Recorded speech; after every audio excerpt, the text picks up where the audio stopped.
L'arte di Gibellina, nella sua ricostruzione, non segue scuole di pensiero. Si sottrae al rigore filologico e storico o regionalista, ma afferma i valori del solidarismo, la funzione dell'arte e dell'artista nella rifondazione di una città e di una comunità con perenne vita che vuole ricostruire un diverso futuro. L'arte trasmette sentimenti di solidarietà umanistica con piena coscienza dell'artista, della sua funzione poetica che lui ha della società. Per questo si levò forte l'appello per dare speranza e forza a questo progetto, a questa volontà e tenacia a restare fermi nel nostro territorio. Gli artisti furono chiamati e risposero all'appello di Sciascia, Carlo Levi, Zavattini, Gonzaga, Calacardi e degli altri, non per abbellire la città, non per donare le opere o venderle per costruire le case, ma perché insieme con gli uomini di questa città si impegnassero a costruire insieme, come architetti e con gli architetti, le case della povera gente.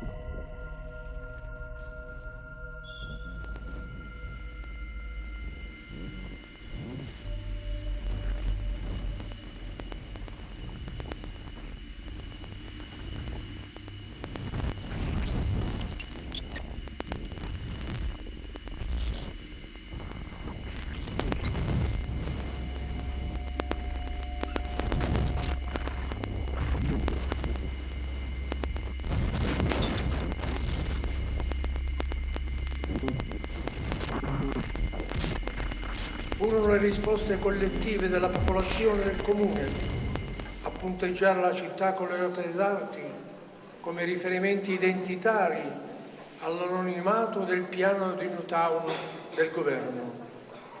Non un soldo fu speso con i contributi finanziari del governo regionale o del governo nazionale, ma col volontariato della gente di Gibellina, con la vendita delle cartelle approntate dagli artisti, con le donazioni e sponsorizzazioni dei cittadini, con il generoso, gratuito impegno e lavoro degli stessi artisti che condividevano alloggio e vitto nelle baracche e nelle tende dei terremotati. Anzi, il governo emanò addirittura una legge per abolire il 2% riservato alle realizzazioni di opere d'arte nell'edilizia pubblica. L'unica arte concessa alle città povere, alle città contadine, era quella dei monumenti funebri di piazza per ricordare i soldati uccisi nelle guerre, l'unica arte ammessa e sostenuta dai governi.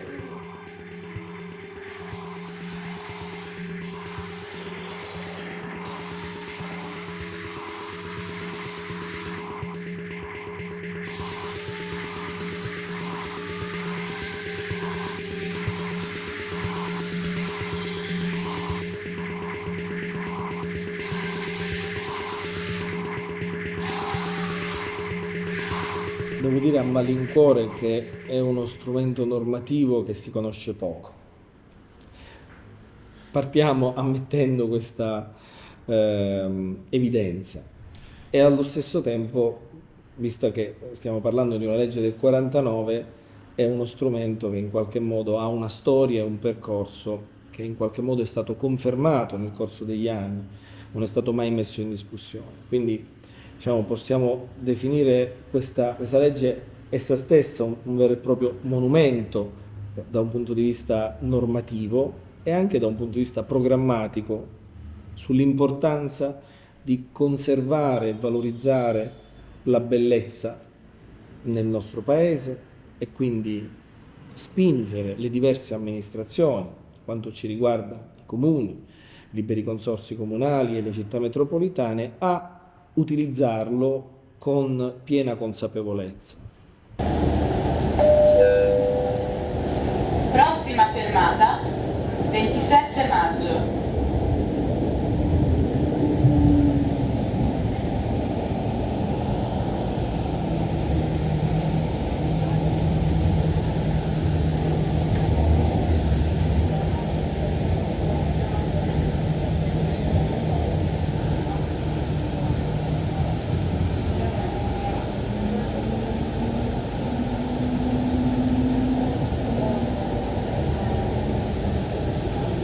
sindaci sono diventati realmente l'avamposto politico nel rapporto con i cittadini. Dico sempre, fino agli anni 2000 si parlava sempre dell'Europa delle regioni. Tutto questo non esiste più ed è stato via via sostituito da reti di città. Le città si mettono insieme, dialogano, i sindaci dialogano tra loro e cercano anche, con diverse sensibilità ovviamente, ma di riflettere sul fatto che la cultura non è soltanto la possibilità di organizzare eventi in una città che attraggano turisti o che diano benessere ai cittadini, ma è qualcosa che va coltivato continuamente e che riguarda il modo di essere delle persone e la costruzione di comunità. Quindi non soltanto gli eventi culturali, che non è la cosa che più ci interessa, ma la costruzione di processi che possano arricchire gli spazi pubblici di opere, ma anche di esperienze e di incontri. Ok, Ginevra, dopo.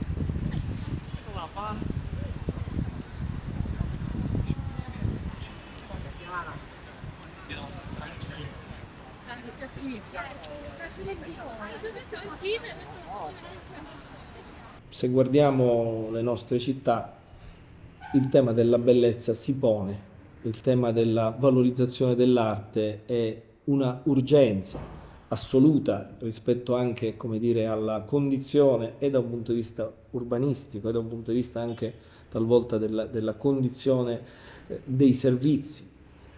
È un'urgenza e quindi da questo punto di vista io colgo questa occasione anche per poter rilanciare al nostro interno come associazione in favore dei comuni, dei sindaci, degli amministratori, degli uffici tecnici comunali, che poi sono quelli che in qualche modo sono chiamati a dare attuazione a questa norma, a avviare le procedure e anche a, come dire, muoversi in un labirinto normativo, perché la norma è chiara, ma per il resto poi la condizione nella quale si muovono gli uffici non è sempre agevole, il codice dei contratti ne è, le continue modifiche del codice dei contratti ne sono una dimostrazione, quindi possiamo ripartire da lì e provare anche a lanciare un messaggio più complessivo, nel senso che la norma va rispettata, perdere queste risorse, non utilizzarle rispetto a opere comunque imponenti è qualcosa che non ci possiamo permettere nella nostra condizione, ma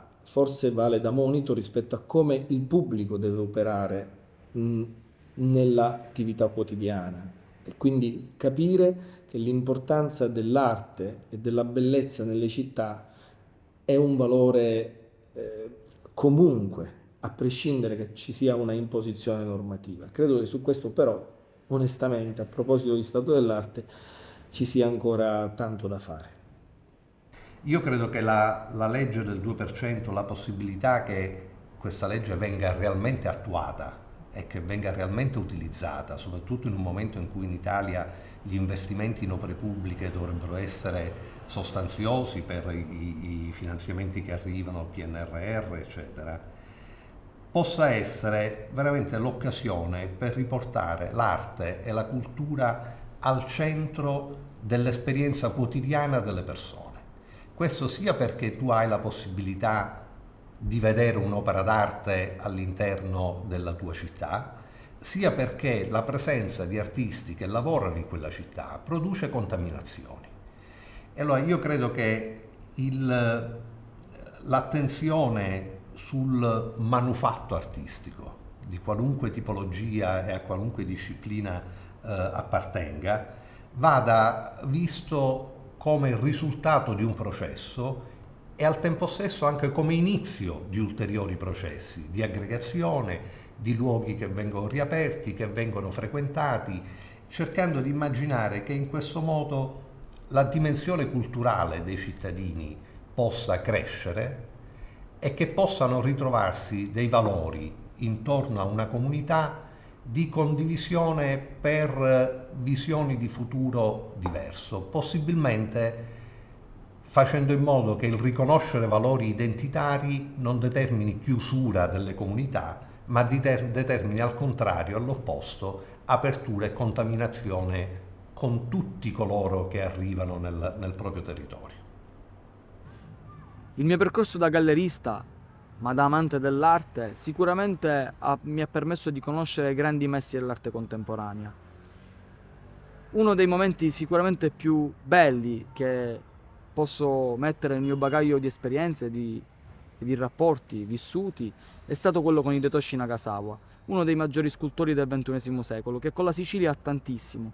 Veramente una delle opere più interessanti che ho vissuto, ho visto e ho apprezzato e che mi hanno permesso di pensare, di riflettere, di conoscere questo grande artista, sicuramente è stato il Giardino di Proserpine. Un'altra opera importante e imponente realizzata in Sicilia con l'occasione della legge del 2%.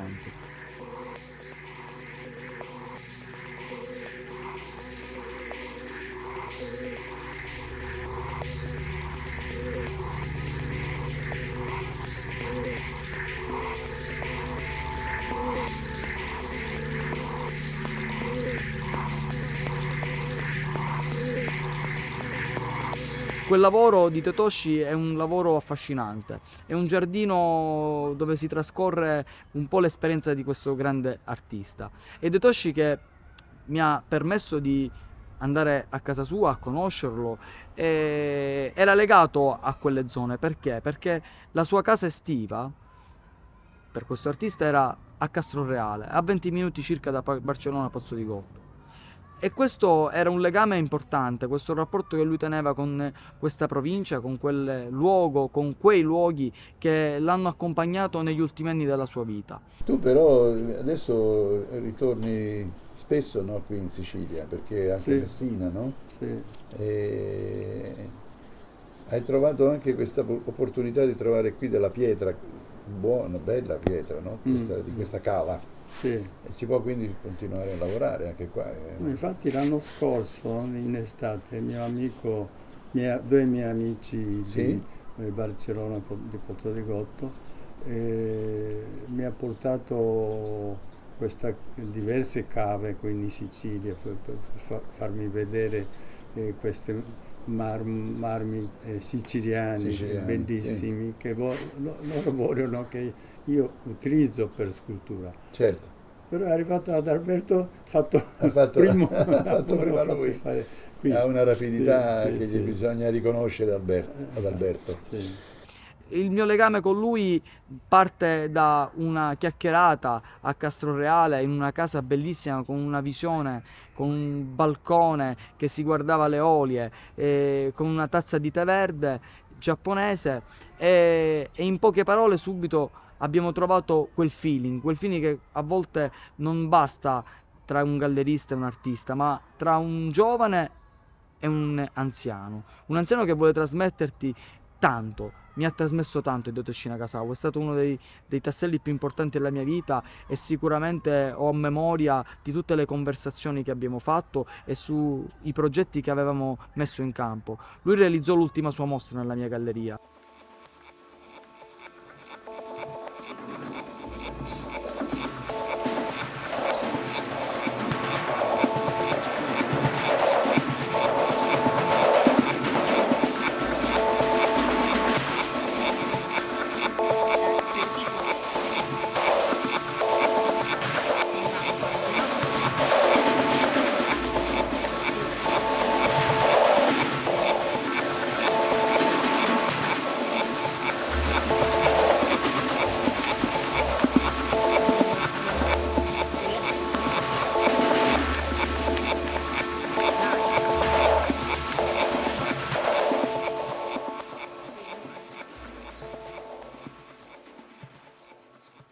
Era il 2018, fecimo una grande mostra con delle opere realizzate con il marmo di Custonaci, un marmo della nostra terra, un uomo che guardava l'identità di un territorio e forse oggi la legge del 2% è questo che deve valorizzare, non solo la realizzazione di opere d'arte contemporanee, ma soprattutto anche imponenti, ma deve valorizzare un territorio, cioè quelle opere devono essere realizzate con il sentimento, il simbolo, i materiali di un territorio che si vuole riscoprire e che vuole riqualificarsi, e questo è il tassello che forse manca a una legge che può essere ancora migliorata. So che esiste questa legge, che è una legge a beneficio della produzione di opere d'arte, ma non ho mai avuto la fortuna di fruirne per Farm Cultural Park. Sono contrario a questa legge del 2%. Da quando io ho iniziato il mio percorso d'arte ho sempre sentito parlare della legge del 2%, di come si possono utilizzare queste cifre rispetto a un appalto originario di miliardi magari.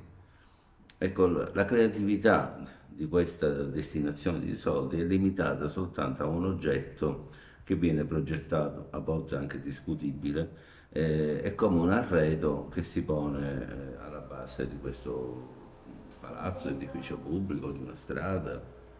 Io penso che più giusto non sia ancora oggi parlare del 2%, che è stato un fallimento, perché quanto nel patrimonio italiano, in tutti questi appalti pubblici che sono stati destinati alla spesa pubblica, sono stati convertiti in arte? Poco, e forse anche meglio che è stato poco, perché si sarebbe fatto forse anche molto danno. Danno di oggetti che non avevano senso rispetto al progetto generale creativo. Se si vuole affrontare il dibattito, penso che sia più giusto affrontare il dibattito in un momento come la nostra contemporaneità, dove la creatività a volte non ha più la visione di quell'essere futuro. Ecco, la progettazione deve nascere insieme fra l'architetto e l'artista. Io ho lottato in tanti appalti pubblici non per far applicare il 2%, ma per trasformare quelle somme a disposizione, dall'arredo urbano al prospetto, all'interno di un palazzo, qualunque lavoro pubblico, con tutti i soldi che ci sono per l'ordinario.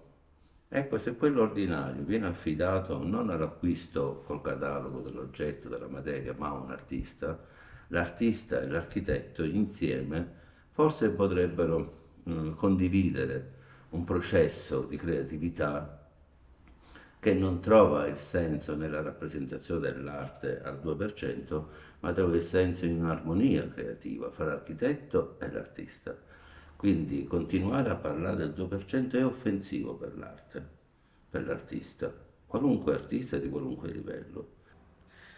La legge del 2% è un'opportunità importante per l'Italia e per la Sicilia. E io ho avuto un'esperienza importante nel 2014, la possibilità di guardare attraverso internet a un avviso pubblico che permetteva la realizzazione di un'opera ambientale al Belvedere di Alia. Subito capii che era un'opportunità importante e chiamai un artista delle Madonie, anche se vive da tempo a Roma, che era Croce Taravella. Il mio rapporto alla Vucciria è stupendo, è un grande periodo.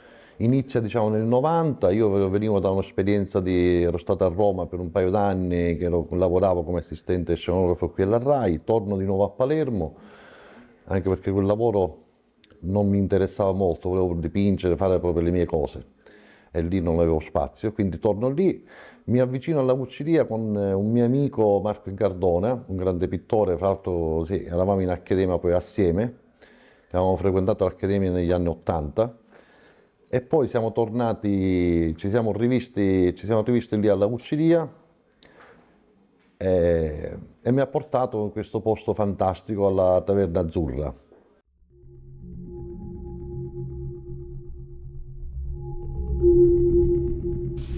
Subito capimmo che era un'opportunità da cogliere e pensammo subito di realizzare dei bassorilievi in piccolo formato per capire come poteva essere accettato dalla collettività di questo comune siciliano che era Alia. Abbiamo pensato di rappresentare le Grotte della Curva, che è un simbolo di questo territorio, e abbiamo pensato non solo di realizzare un bassorilievo tridimensionale di grande dimensione, ma soprattutto di riportare e riscoprire, studiando la storia di quel paese, quelle tradizioni importanti che sono quelle agricole all'interno di questa grande opera. Un'occasione unica per confrontarci con il pubblico, un pubblico che era quello della città di Alia, un piccolo comune, ma allo stesso tempo che potesse in qualche maniera nel tempo, tramite questa grande opera, attrarre visitatori e appassionati dell'arte. Siamo andati per fare veramente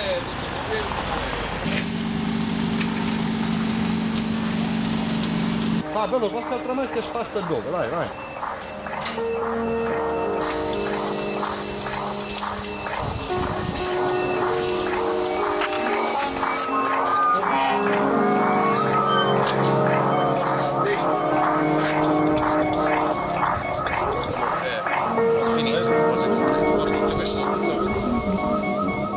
Tutti gli animali, le persone, i bambini, tutte le cose, le coppe.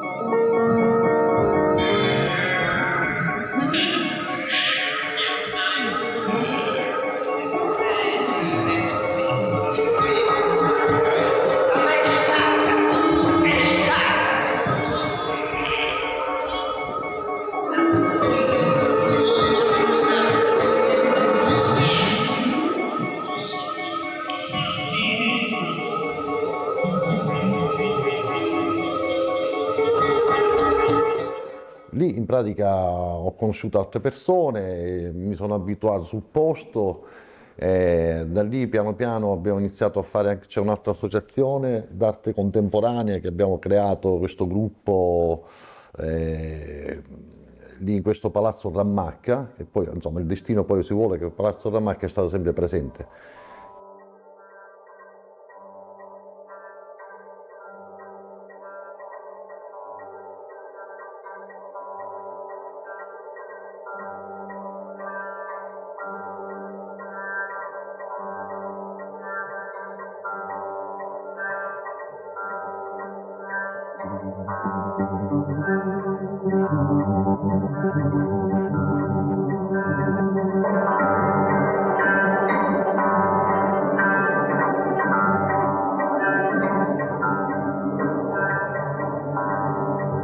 Perché lì inizio a realizzare questa associazione dove fra l'altro c'era presente anche un altro mio amico pittore che lui abitava lì ancora prima di me insomma, a Palazzo Rammacca, Guido Baragli, scomparso anche lui da poco, e si inizia un po' a lavorare come associazione culturale, no?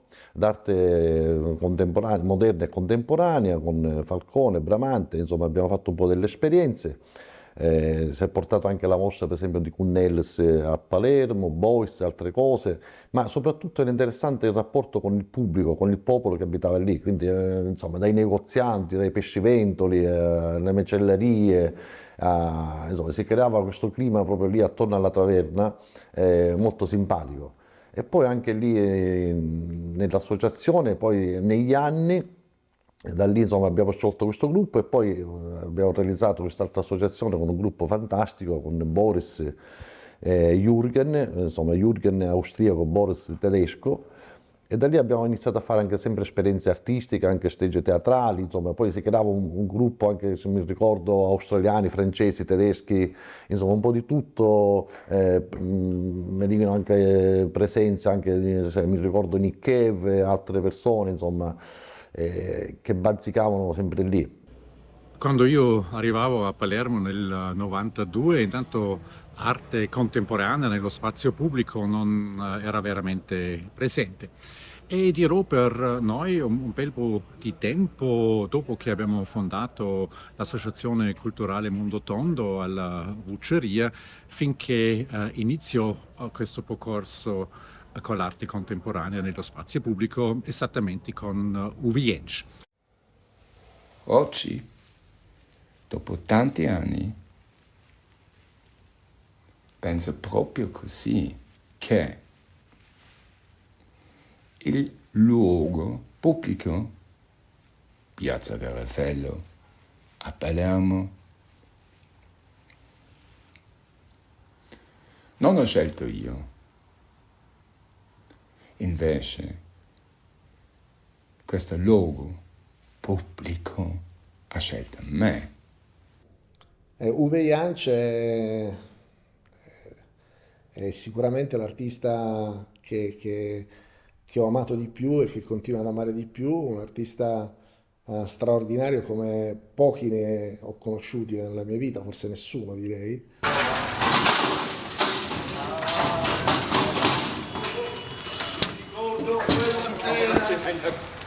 È difficile spiegare, come dire, la portata del lavoro di Uwe e anche come lui vive il suo rapporto con l'arte, che è totale, che prescinde dal mercato, che prescinde dalle gallerie, che prescinde dalle quotazioni. Ed è divertente come dopo un lungo tempo ho capito quanto avesse influenzato anche il lavoro che abbiamo fatto a Favara nei Sette Cortili.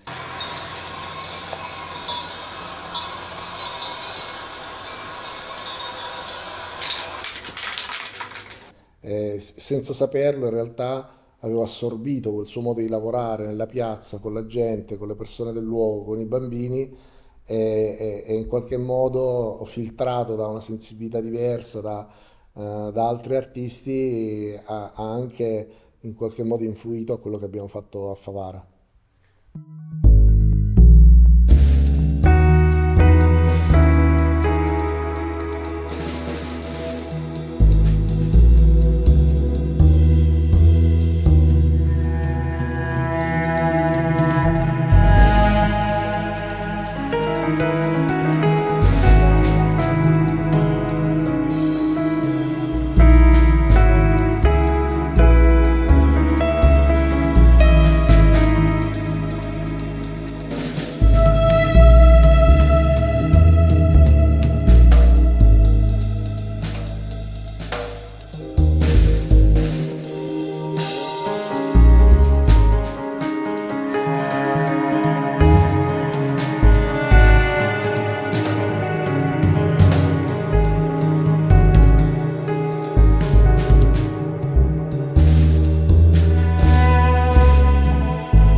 Noi lo abbiamo nell'associazione ospitato per un periodo e lui voleva lasciare un segno della sua presenza. Prima pensava di dipingere i nostri muri dell'associazione, però ben presto ha visto questo enorme edificio in piazza Garafello che fu nei anni precedenti decostruito del comune di Palermo per sicurezza, e lo ha iniziato a renderlo con i suoi murales come dei interiori di un passato mai vissuto, che poi alla fine ha portato anche alla conclusione di alcuni storici di Palermo, pubblicato nei libri, che questi fossero gli interni delle case di Palermo di una volta.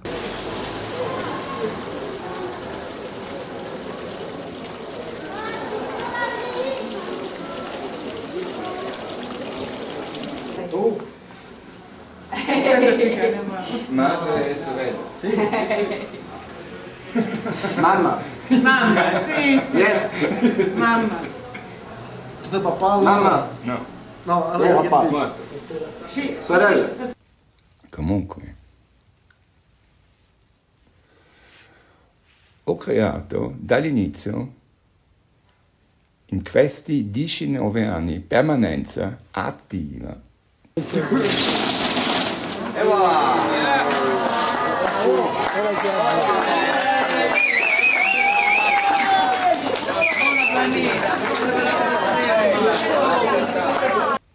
Con tutto il mio cuore, il futuro date, mentre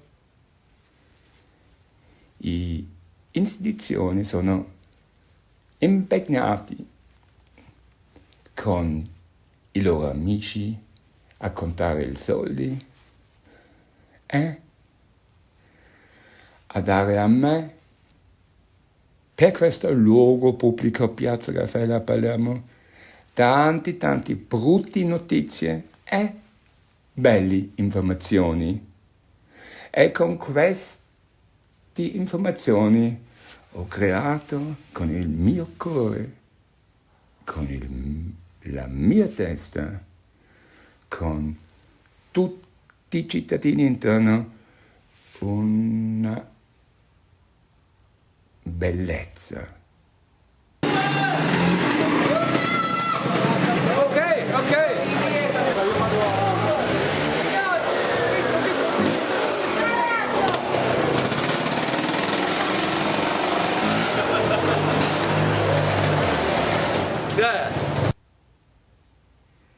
E oggi, dopo tanti anni che non sono più a questo luogo pubblico. Lo mando a tutte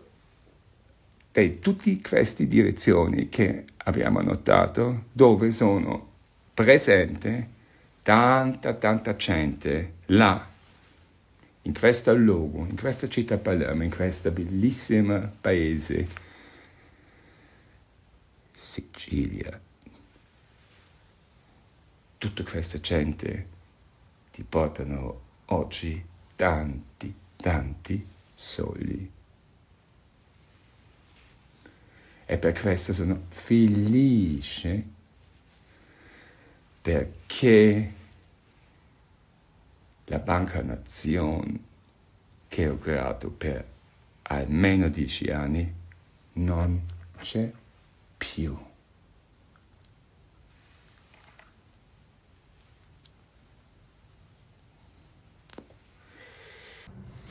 Dopo che Uwe ha iniziato con i suoi Morales, naturalmente questa idea subito ha iniziato anche a essere ispirazione per altri artisti. Il primo era Croce Taravella. E quindi abbiamo creato proprio un gruppo un po' di carino, culturalmente simpatico, facevamo anche delle feste, delle grandi belle mangiate in questo posto, no? Andavamo nelle trattorie, nell'osteria, sempre dentro la cucceria, si facevano begli aperitivi, insomma era un modo per vivere, ma che poi la cucceria diventa per me anche un'isola, no? È un'isola felice, è un'isola in pratica perché tu alla fine se affondi dentro non esce più, è come un bacino che scende proprio sotto le scale di via Roma e rimani in quegli anfratti. E da lì proprio, ma io penso nemmeno, che so, la spesa, tutto lo realizzavi sul posto. Qualsiasi incontro, qualsiasi appuntamento avveniva sempre lì. E quindi c'è una situazione, diciamo, fervida, aiutante in tutti i sensi, no? Poi abbiamo iniziato a creare queste installazioni, queste alla fine, proprio l'ultimo periodo che stavamo lì, che c'è un altro artista molto bravo, Uwe Jansch, che ha fatto questa installazione nella piazza, dove lui proprio ha creato con gli stand, ha ricreato, che poi in più anni l'ha sempre ripreso. Questo lavoro proprio su questa parte sventrata, no, di Piazza Carraffello, mentre io di pari passo dietro, proprio alle spalle, proprio diciamo, nella piazza attinente al palazzo dall'altro lato, che era, la chiamiamo, insomma, era una piazza chiusa, terremotata, per cui sigillata. E lui poi ha creato nel dietro di Palazzo Ramacca, dove era la sede della nostra associazione, un altro enorme murales ai tempi fatti con i colori che pompe, anzi dei pompieri, e così ha creato questa installazione totale dove poi pure Solim ha recitato.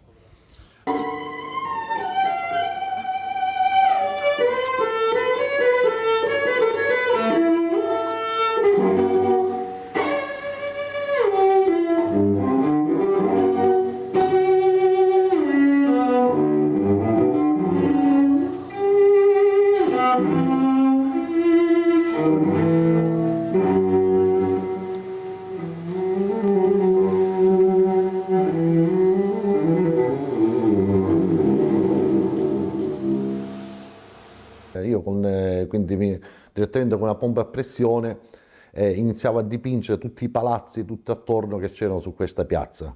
Poi ho creato anche un'installazione con delle finte tombe, insomma, tutte realzate in acciaio soltanto nel fondo, e quindi era proprio un'operazione che ho creato cioè, direttamente sul luogo, ecco, un'installazione scultorio-pittorica che poi anche su questo devo dire abbiamo fatto un po' riprese, filmati, insomma, poi abbiamo inaugurato e poi questo tra l'altro Montotonto era una bella avventura perché molte persone erano presenti, facevamo sempre un sacco di operazioni, fra l'altro coordinavamo tutto con il pubblico, noi per esempio anche invitavamo anche i ragazzi della Uccidia, persone venivano da noi andavamo da loro.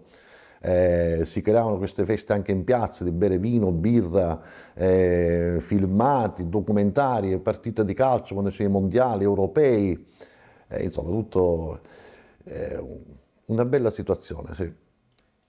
Poi, vabbè, continuerò la nostra esperienza in questo perché abbiamo visto il grande potenziale che c'è in questa creazione di proprio opere contemporanee nello spazio pubblico. E abbiamo immaginato un parco d'arte alla Vucceria con tanti artisti di Austria e anche di Palermo, e così di fare questo connubio che ha iniziato con Uwe Croce.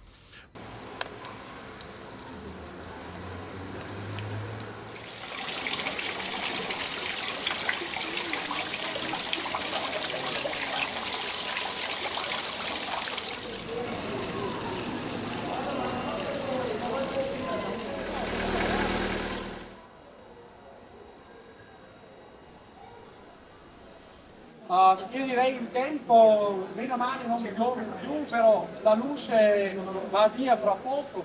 Iniziamo col giro e ci guardiamo i sei interventi delle 6 donne. Questo siamo oggi qua per inaugurare i 6 interventi delle 6 donne qua alla Vucceria. Quando poi purtroppo il Banco di Sicilia non ci ha dato più i fondi che prima pensavamo di avere, è venuto il comune di Emilia Valenza, era responsabile per i arti visivi al comune, e diceva: guarda, è piaciuto anche così tanto all'assessore ai tempo Giusto Catania, che vogliono finanziarlo. E così ha iniziato questo rapporto con le istituzioni, che noi come associazioni, che prima non mai chiedevamo dei finanziamenti pubblici, anzi abbiamo tutto fatto con i nostri mezzi, con i nostri soldi, anche siamo stati finanziati dal pubblico. We started in Favara, which is 1 hour from here, 13 years ago.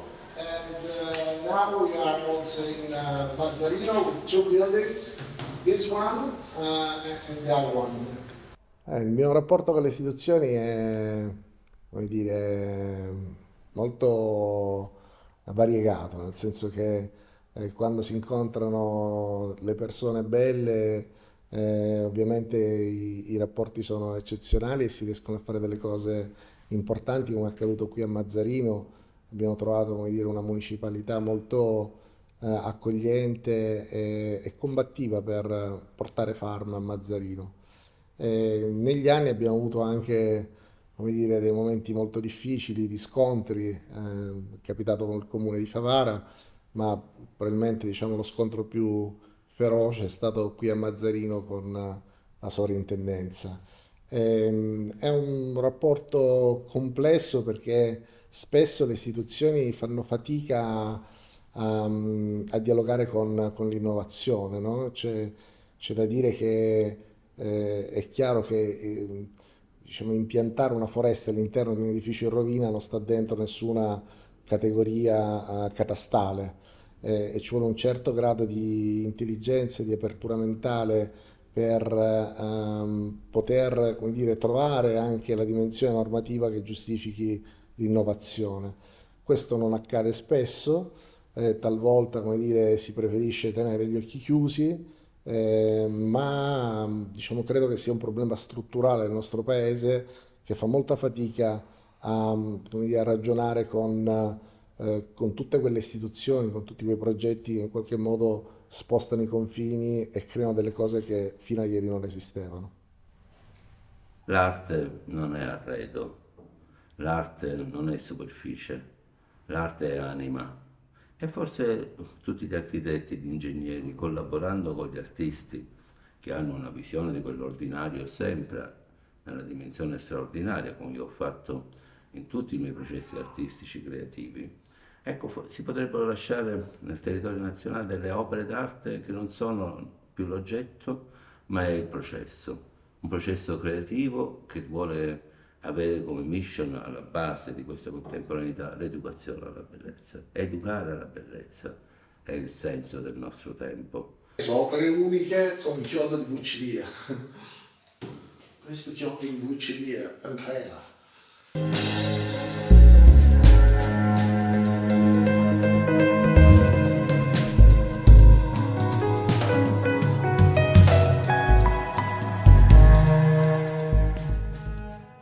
E quando si parla del futuro di Farm, ci sono due ipotesi. L'ipotesi più accreditata, ahimè, è l'estinzione. È brutto dirlo, no? Farm è per me evidentemente una terza figlia, ma la storia ci insegna, ecco, che anche le grandi istituzioni commerciali, le grosse multinazionali hanno una vita media di 40 anni.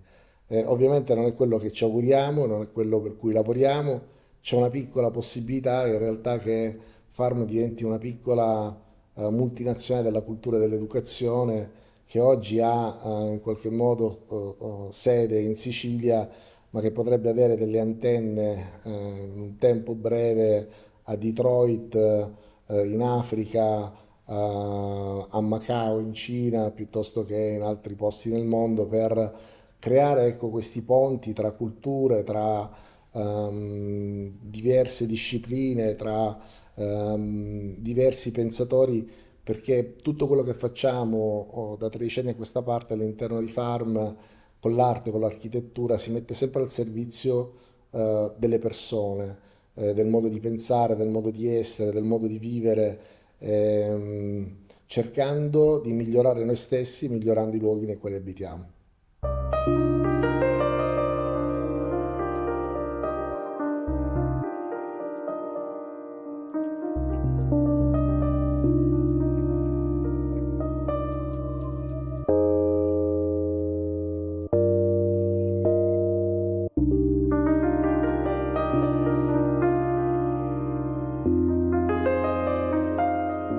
La Delia sul Mare è una grande agenzia educativa, la bellezza è un'esperienza di quel cuore che trova nell'appartenenza all'essere opera il senso. Qui l'artista non ha voluto soltanto rappresentare il suo percorso estetico, ma ha trovato il suo senso nel consegnare al pubblico quell'educazione alla bellezza che passa attraverso lo stupore, la meraviglia, o anche il fastidio, il disturbo. Sono dei luoghi dell'anima. Ogni stanza non rappresenta l'arte in quanto segno, che cosa significa, che cosa vuol dire, ma ogni stanza è uno spazio emozionale dove ognuno di noi, il fruitore, ritorna a sentirsi emozionalmente valore universale di essere opera. Ecco, ritornare a essere opera e sentire che ognuno di noi fa parte di quell'opera dell'universo, questa è la bellezza.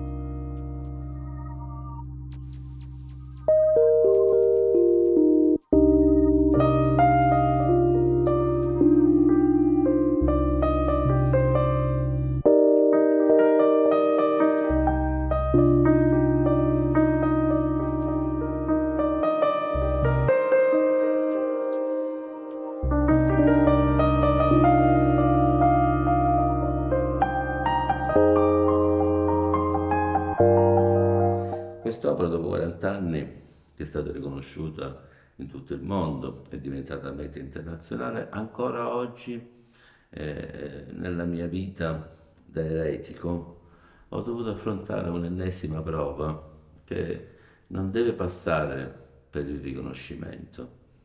L'eretico non deve cedere mai anche alla fabulazione dell'ego, del proprio ego, anche dell'artista che trova il senso nell'essere riconosciuto. L'eretico forse deve finire il percorso della sua vita nella coerenza e nel valore di differenza, testimoniando il senso nel processo. Ecco, io oggi, nella mia stagione della vita, forse è più giusto, è un po' pesante, ma è giusto forse che io vado un po' in uscita, non con il riconoscimento di un sistema, ma con il valore eretico della testimonianza. E questa eresia della bellezza si è manifestato subito in quello che per loro come sistema è la contrapposizione, quello che per loro è l'arroganza di un potere che trova nella norma il suo senso.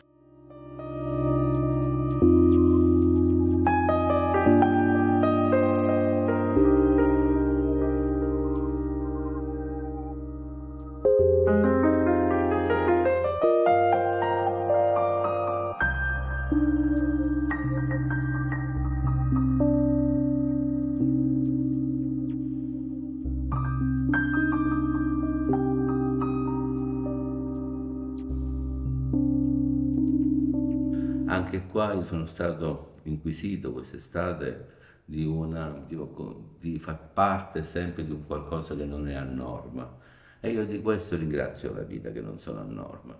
Rispetto le leggi, non rispetto l'arroganza di chi di quella legge, di quella burocrazia ostenta una sua violenza. E qui c'è stata questa violenza normativa e c'è stata anche una violenza di non riconoscere quella meta internazionale che una persona, un privato ha restituito a tutti come bene comune. 10 comunità di piccoli paesi vivono oggi grazie a questo mio dono della Fiumara d'Arte e anche del Museo Albergo Laderis sul Mare. Però il sistema arrogante, ottuso, parte con un suo omicidio e alla fine è il suicidio di quello stesso potere.